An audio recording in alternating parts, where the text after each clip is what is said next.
Humanos Radio Show na 92, a música nos conecta, os bons papos nos conectam e o que nos conecta com certeza é o Dia dos Pais.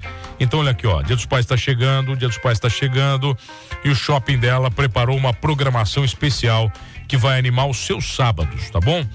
Dias 2 e 9 de agosto, na praça de alimentação do Shopping Dela, você vai embarcar em uma viagem pelo Velho Oeste. Aí a gente já gosta, né?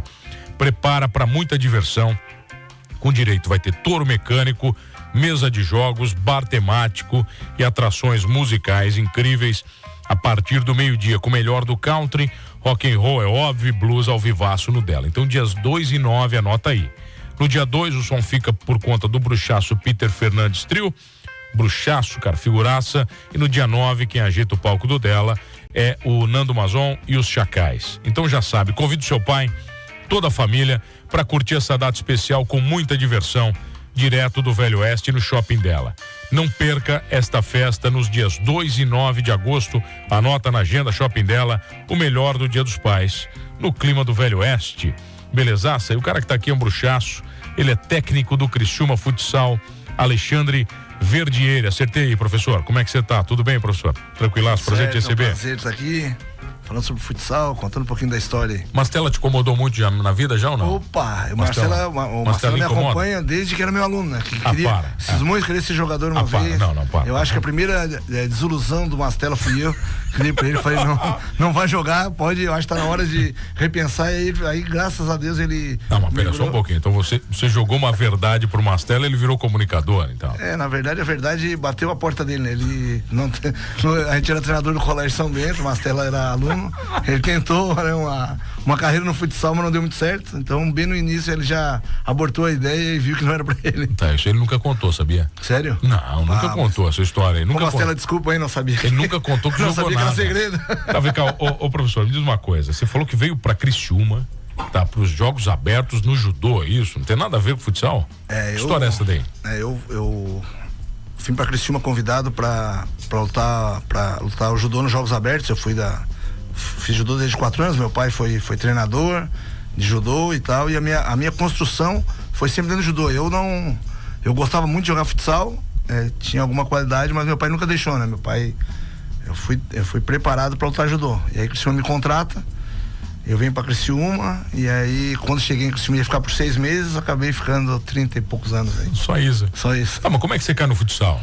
Você falou que não. Eu perguntei se você tinha jogado, geralmente vim pro judô, sempre gostei de futsal, e aí o Paulinho Cardoso e Paulo Coutinho, na época o Vitor Reis era presidente da fundação, montaram um time de futsal.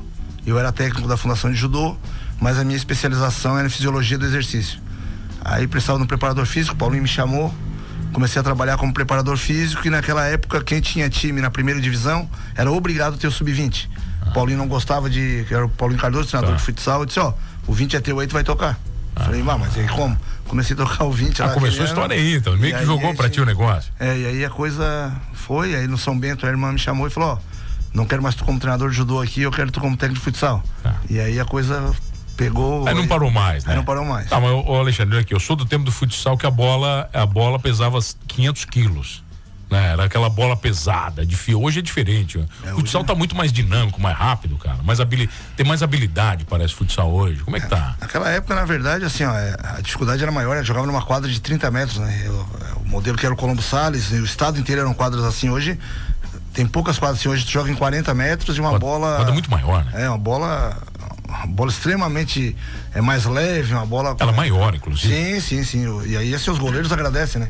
A bola não quicava, pô, Alexandre. A bola não quicava, você soltava no chão, a bola não... bola dura, e aí lesões eram muito maiores, e aí hoje a intensidade do jogo aumenta, né? A quadra maior, tem mais espaço para jogar, então o futsal, hoje ele tem um facilitador, né? Antes o contato físico era muito grande, se botar, por exemplo, 10 atletas numa quadrinha de 30 metros, com 10 metros a menos que a gente joga hoje, hoje tu não consegue jogar um sub-17, por exemplo, com tranquilidade, numa quadra de 30 metros. Imagina aquela época que os jogos eram... Só que a mobilidade era menor, quem era fixo, eram os alas e o pivô. Era um jogo mais truncadão. Isso, né? Mais parado. Era mais parado, né, cara? Mas, Criciúma sempre teve tradição na bola pesada, né? Tiveram boas equipes aqui, e a gente vê com esse legado aí, que é uma responsabilidade sempre grande.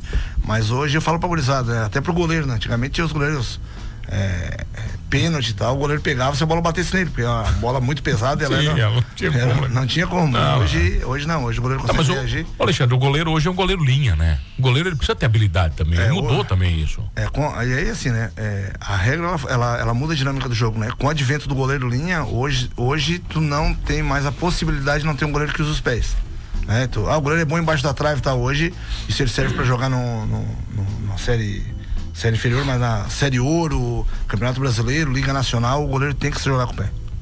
Tá, você falou das séries, explica um pouquinho, por exemplo, como é que tá dividido o Brasil na questão do futsal. O Brasil tem duas grandes competições, que é a Liga Nacional, que é uma franquia, e ela era pouco democrática, porque ou tu tem a franquia e tu comprou a franquia, ou tu aluga a franquia, né? Então, era um grupo fechado, e aí a CBF, né, ela monta o Campeonato Brasileiro, democratiza o futsal. Tá.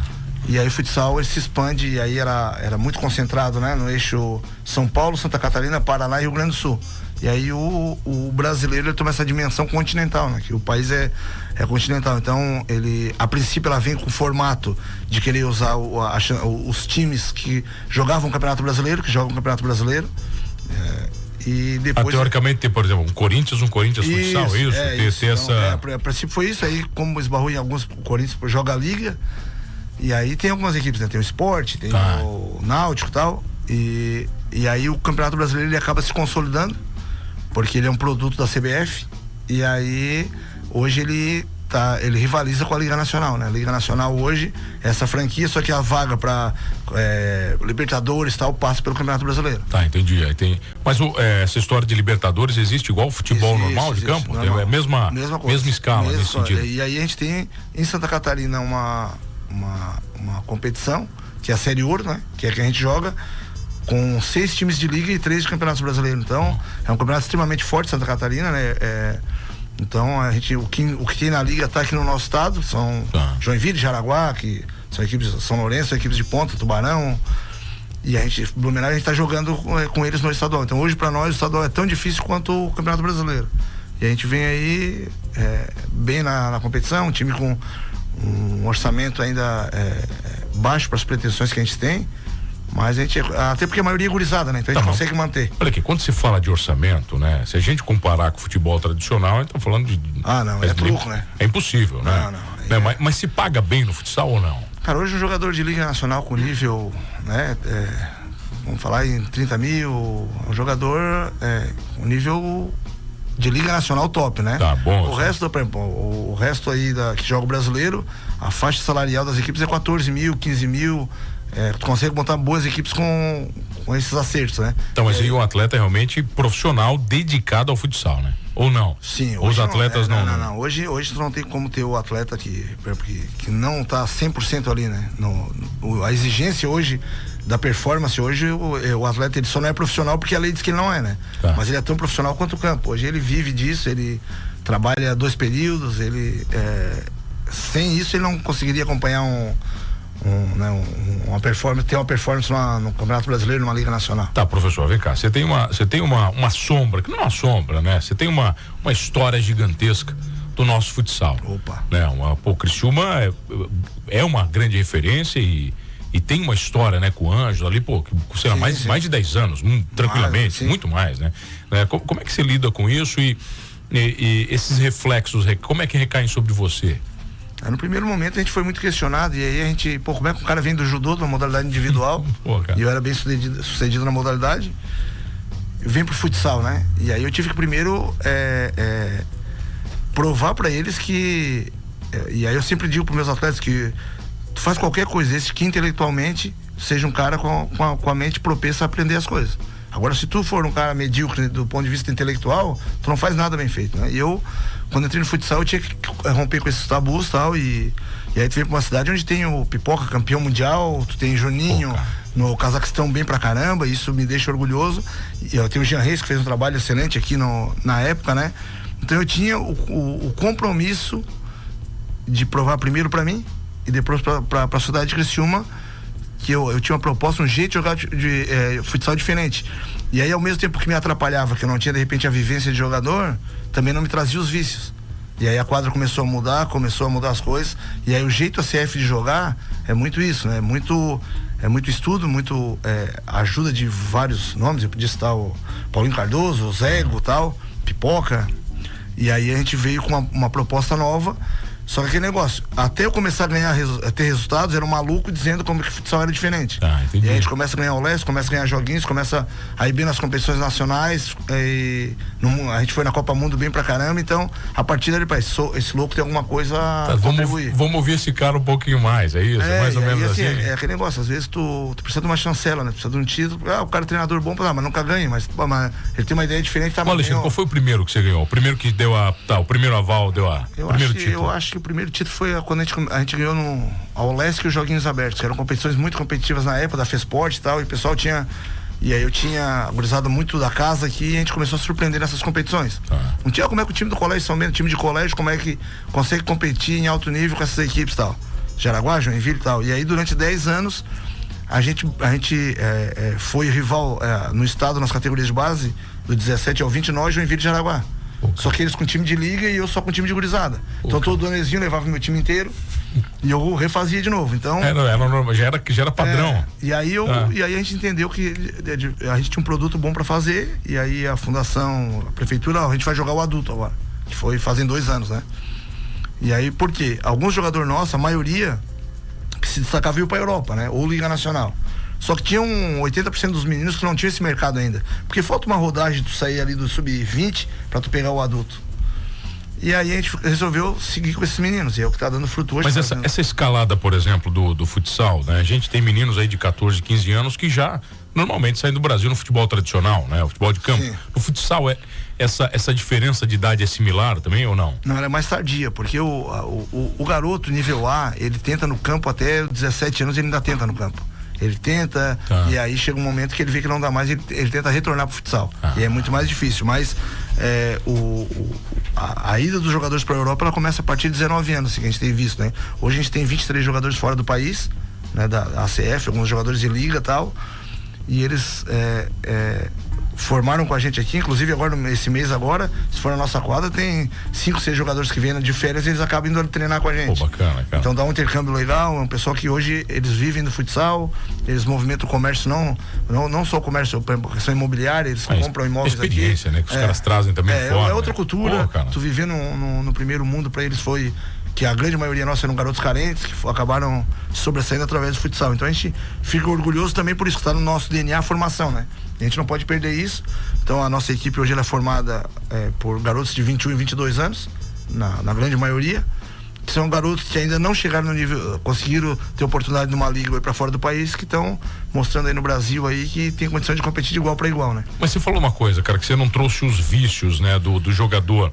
Isso pra ti como treinador, como técnico, é positivo? Porque, por exemplo, quando você muda uma regra, muda alguma coisa, você não tem, por exemplo, compromisso nenhum com o teu passado. Sabe, que no meu tempo, não tem compromisso nenhum, cara. Na verdade tem um preconceito muito grande do cara não ser jogador, né? No campo também tem isso, no salão. Nunca chutou uma bola, nunca chutou uma bola e tal. Então eu tinha que romper com isso, e aí eu tinha que pensar fora da caixa. Eu não precisava e não tinha que pensar como eles. Eu tinha que trazer o garoto pra mim e olhar o seguinte: esse garoto, eu vou desenvolver ele a partir de um conhecimento que não é o conhecimento das 4 linhas, né? De que eu tava lá, do boleiro, do coisa e tal. Então, e aí isso me exigiu estudar mais, me exigiu formar mais. Então janeiro, eu não tinha janeiro, eu ia pra um grande clube pra aprender, pra estudar. E aí eu descobri uma coisa, que o que dava certo pro Magnus, que dava certo pro Carlos Barbosa, não ia dar certo pra mim. Porque eles trabalham com o jogador A. E eu não trabalhava com A, eu tinha que fazer o C virar A, ou C virar B. Então o que eu tinha que fazer? Eu tinha que me reinventar. Então o sucesso deles me ajudou em muitas coisas e tal, mas o modelo de jogo meu tinha que ser diferente. Você tinha que formar ele da base, construir ele. E aí, assim como eu acredito, eu comecei a fazer esses garotos lerem, e aí eu pensei, como é que eu faço meu time jogar mais rápido? O segredo tá na interpretação e tá na execução. Então ele tinha que fazer o quê? Captar a informação, ele tinha que codificar ela e transformar isso em ação. Então eu tinha que fazer meu atleta pensar mais rápido e melhor. Tá, mas você diz, olha aqui, você falou pra mim também que futebol tradicional também tem isso. Muitos atletas acabam vindo de situações precárias de vida, né? Não tem uma estrutura familiar às vezes muito bem definida, né? Como é que você lida com isso, professor? Porque às vezes você tem que formar caráter antes de você formar jogador. O garoto, quando ele vem pro futebol, isso é uma maioria, tá? Eu insistia muito, eu sentia muito isso quando eu matriculava eles no Colégio São Bento como bolsista. Esse garoto, via de regra, eles vinham do colégio, pra mim, como, tu é burro, tu é vadio. E não é, o garoto, ele vinha numa condição de formação escolar das regiões onde ele vinha muito pobre. E esse guri acreditava de fato que ele era burro, que ele era vadio, porque ele entrava, ele sentava numa sala para estudar e ele não entendia o que estava ali. Ele não tem como tu te estimular com uma coisa que tu não entende. E eu comecei a descobrir que esses garotos, eles não eram burros, porque pra tu tomar uma decisão no jogo, com a velocidade que o jogo e tu colocar uma decisão em prática, simplesmente a gente acaba descaracterizando o seguinte: o cara é bom em artes, mas o cara é ruim em matemática, então o cara é burro. O cara é um baita de um cantor, só que o cara é burro em português, então o cara é burro, o cara não gosta de português, então esse cara é burro. Então, eles vieram com o estigma de que eles eram burros, que eles só faziam aquilo ali. E aí eu comecei a montar a biblioteca de vestiário. E eu falei, meia hora antes do treino, 40 minutos, vocês vão ler qualquer parte do livro, porque é o livro que escolhe vocês, né? Você escolhe o livro. Lê, se interessar, continua lendo. A gente começou a debater com aquilo ali. Todas as vezes falava assim, professor, eu sei que tá dizendo no livro, mas eu não consigo botar no papel. É abstração, tu não consegue botar no prático. E aí eu falei, não, então a gente vai descobrir isso. Esquece o erro de português, a gente vai partir do princípio que vocês vão escrever aquilo que... E aí eles começaram a materializar aquilo que eles pensavam. Então eu pensei, se o cara pensar mais rápido, ele joga melhor. E aí é o seguinte, eu não tenho jogador A, mas eu tenho jogador C, que resolve o problema e pensa mais rápido. Você não quer professor de português, né, professor? Não é isso que você quer, né? Você não quer um cara dando aula de gramática, né? Então, e às vezes o saber do outro a gente desconsidera, né? A gente chega no colégio... cara, que animal, gente. E aí eu falei pros professores, então vamos fazer o seguinte, pega uma prova de vestibular, dá pro professor de português, de matemática, e vê se ele vai bem em tudo. Ele não vai. Ele vai naquilo que ele é especialista. E o menino, ele é especialista no esporte, tem um que é na arte, tem um que é na música, tem um que é no desenho, e a gente desconsidera essas pessoas simplesmente porque eles não vêm numa formação que deveria ser o ideal. No colégio eu sou inteligente porque eu passei no vestibular para medicina. Então quer dizer o seguinte, o cara que passou no vestibular para artes, e a vocação dele, ele faz uma obra de arte incrível, o cara que faz uma música, o cara que vem pra rádio, o cara que tem o dom da oratória, ele é menor, simplesmente porque ele nas exatas ele não vai bem. E aí esse jogador vinha pra mim com esse estigma ali. E aí eu tinha que o quê? Fazer esse guri entender primeiro é melhorar a autoestima dele. Dizer o seguinte, cara, tu não é isso. Tu pode mais do que isso. E aí é uma transformação do cara se ver enquanto protagonista, não enquanto o cara que a sociedade espelhou, tu só joga bola e é isso, a hora que tu parar de jogar bola tu vai trabalhar na mina, que é o que dizia pro cara aqui. E aí foi onde a gente tentou construir, parar de olhar dentro da caixa, né? Igual todo mundo olha assim, a gente vai ter que ver diferente. E aí a gente conseguiu dar uma mudança de paradigma naquilo que a gente fazia. Pô, professor, mas isso aí não foi de um dia pro outro. Não foi mas comecei essa semana que vem. Não, até porque eu imagino que muita coisa do que você tá falando pra mim, você falou sozinho. Sim.